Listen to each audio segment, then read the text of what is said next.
Hello everyone, कैसे हो आप सब। आई होप कि आप लोग बहुत अच्छे होंगे। तो मैं सोफिया आपका वेलकम करती हूँ लेजेंड ऑफ शानवू की एक और नई नोवेल एक्सप्लेनेशन वीडियो में। अगर आपने इसके पहले के चैप्टर्स नहीं देखे हैं तो सबसे पहले आपको वो जाकर देख लेने चाहिए, वरना आज की वीडियो में आपको कुछ भी समझ नहीं आने वाला। और अगर ऑलरेडी देख लिया है तो बहुत तेज हो रहे हो। हाँ बिना किसी टाइम को वेस्ट करते हुए वीडियो स्टार्ट करते हैं। तो चैप्टर 51 की स्टार्टिंग में हम देखते हैं कि ये चैन डरते हुए मास्टर शूनेर से कहता है कि वैसे ना मुझे माउंटेन पे कुछ काम है, तो क्यों ना पहले मैं उसे निपटा लूं मास्टर। जिस पर मास्टर हंसते हुए कहती है कि क्या अब भी तुम भागना चाहते हो, इधर आओ जरा अभी तुम्हें बताती हूँ। वो आगे कहती है कि तुम्हें नहीं लगता कि कुछ चीजें हैं जिनके बारे में तुम बताना भूल रहे हो। फिर मास्टर शूनेर ये चैन से पूछती है कि जिन कमाल की टेक्निक्स को तुमने 3 सेट कॉम्पिटिशन में यूज किया उन्हें तुमने कहाँ से सीखा, और साथ ही मुझे स्काई थंडर और व्हील आई के बारे में भी बताओ। जिस पर ये चैन घबराते हुए कहता है कि ये सब तो मुझे एक ओल्ड मैन ने पास ऑन किया था। फिर मास्टर एक स्माइल देते हुए कहती है कि अगर ये कोई सीक्रेट है तो मैं इसके बारे में तुमसे नहीं पूछूंगी। तो अब चलो दूसरी चीजों पर बात करते हैं। तो बताओ कि क्या तुम जानते हो कि 9 अंडरवर्ल्ड एन्चेंटमेंट में मेरी और लिंगर की फ्यूचर स्किल फेल क्यों हो गई। जिस पर ये चैन हिचकते हुए कहता है कि क्यों, ऐसा क्यों हुआ। जिस पर मास्टर कहती है कि इस टेक्निक को परफॉर्म करने के लिए 2 बॉडीज को कंबाइन करना जरूरी होता है, और साथ ही उन दोनों बॉडीज का वर्जिन होना भी। अब मास्टर की इस बात को सुनते ही ये चैन की हालत खराब हो गई थी, क्योंकि उसे लिंगर के साथ किए गए कांड के बारे में याद आ गया था। जिसके बाद वो घबराते हुए कहता है कि फिलहाल के लिए मेरा माउंटेन में जाना ही बेहतर होगा। हाँ तो मास्टर अब मैं चलता हूँ। अब इतना कहकर वो बस वहाँ से निकल ही रहा था कि तब अचानक से मास्टर उसे पीछे से पकड़कर कहने लगती है कि रुक भी जाओ, इतनी भी जल्दी क्या है, मेरे पास वापस आओ। और जिसके बाद हम देखते हैं कि मास्टर शूनेर ये चैन की चेस्ट पे अपनी हील्स को रखते हुए कहती है कि बताओ तुम्हें कुछ याद आया। अब यहाँ पर मास्टर क्या कहना चाहती है वो तो ये चैन बहुत अच्छे से समझ ही गया था, इसीलिए वो अपना मुंह घुमाकर शर्माते हुए कहता है कि वो तो बस एक एक्सीडेंट था। फिर जिस पर मास्टर भी हैरानी के साथ कहती है कि फिर क्या। फिर ये चैन उन्हें बहुत ही ज्यादा मुश्किलों के साथ समझाते हुए कहता है कि हमारे बीच जो कुछ भी हुआ था वो तो बस हेवन और अर्थ का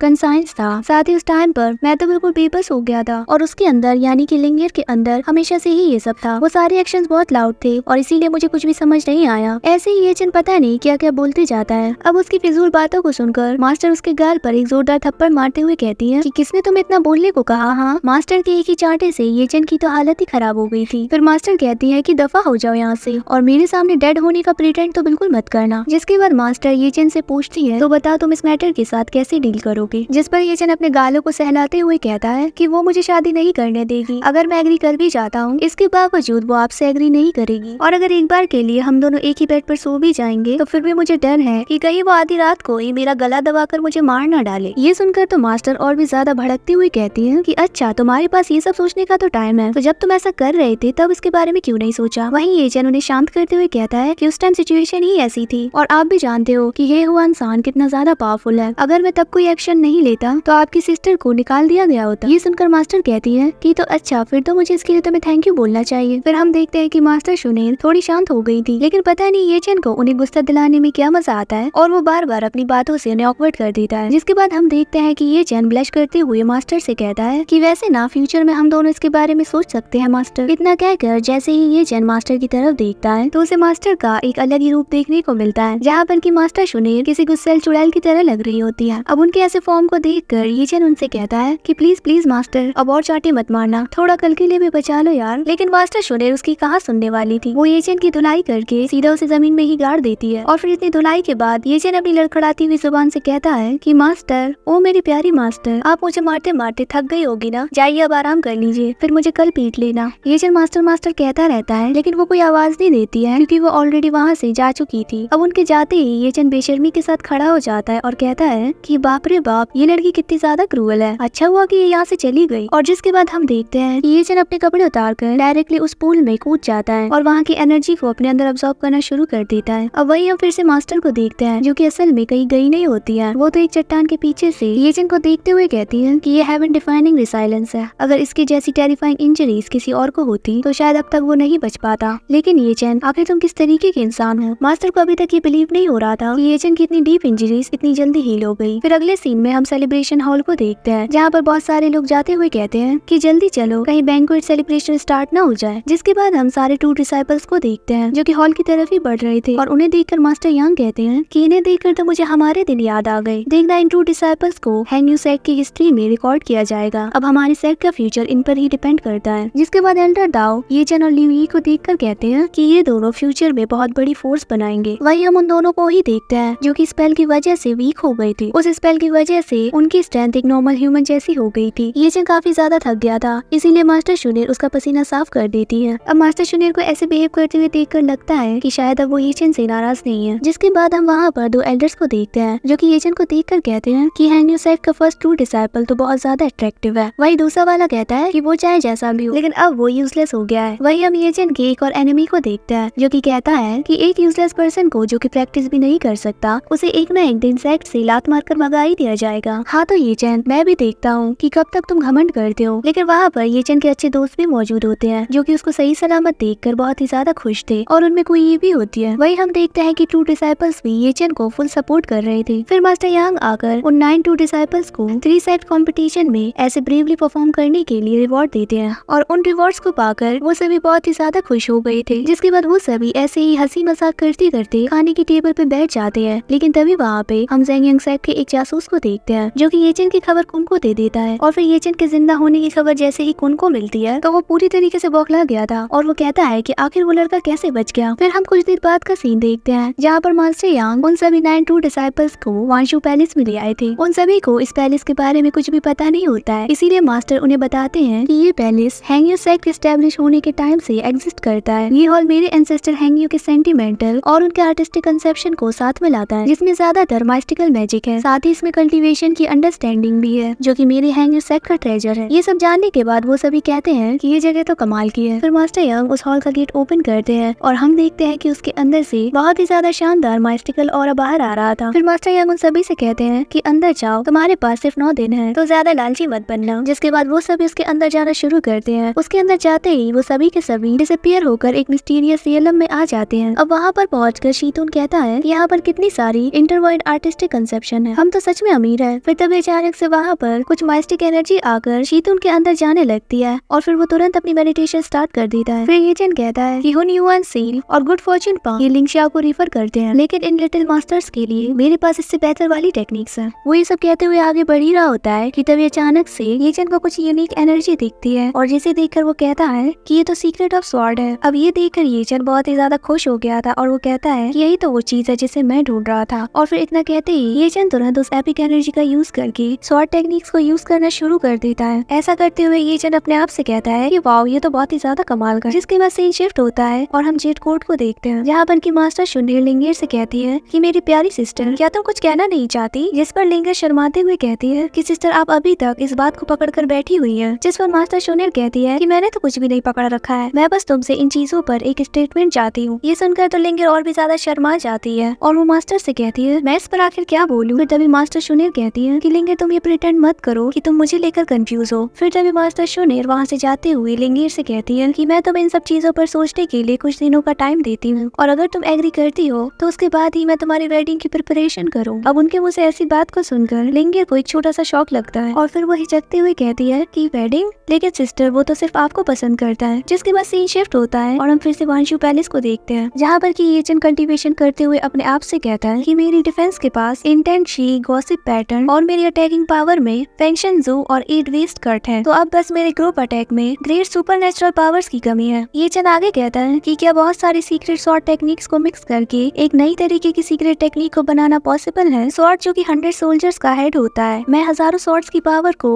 एक स्वॉर्ड में ट्रांसफॉर्म करना चाहता हूँ। ये चेन बहुत ही ज्यादा गौर से इन सब चीजों के बारे में सोच रहा था। जिसके बाद अचानक से वो हंसते हुए कहता है कि वान जियान चाओ ये तुम ही हो। इतना कहते ही ये चेन तुरंत अपनी स्वॉर्ड को बाहर निकाल लेता है। जिसके बाद हम देखते हैं कि ये चेन इतनी देर से प्रैक्टिस की गई टेक्निक को परफॉर्म करना शुरू कर देता है और ऐसा करते हुए ये चेन बहुत ही ज्यादा कूल लगता है। और फिर हम देखते हैं कि ऐसा करते करते 6 दिन बीत गए थे। ये चेन उस मिस्टीरियस रियलम में कहता है कि आज आखिरी दिन है। वही हम दूसरे 2 डिसाइपल्स को देखते हैं जिनकी स्ट्रेंथ बहुत ज्यादा बढ़ गई थी और वो अपने आप से कहते हैं कि क्या किस्मत है हमारी, ऐसा लग रहा है कि हम फिर से रिबॉर्न हुए हैं। जिसके बाद शीतून कहता है कि चलो अब यहाँ से निकलने का टाइम हो गया है। लेकिन तभी वो इधर उधर देखता है और कहता है कि ये चेन कहाँ गया। फिर तभी अचानक से उन्हें कुछ पावरफुल एनर्जी दिखाई देती है, जिसे देखकर शीतुन कहता है कि क्या ये वही है, जिस पर ल्यूई कहता है कि चलो जाकर देखते हैं। जिसके बाद नेक्स्ट सीन में हम येचन को देखते हैं, जिसने कि वहाँ पर एक बहुत ही ज्यादा पावरफुल स्वॉर्ड फॉर्मेशन क्रिएट कर दिया था। येचन के फॉर्मेशन को देखकर वो सभी हैरान रह गए थे और कहते हैं कि वाह इतनी सारी स्वॉर्ड। वो आगे कहते हैं कि ये huge secret technique group attack के ग्रेट मूव के लिए है ना।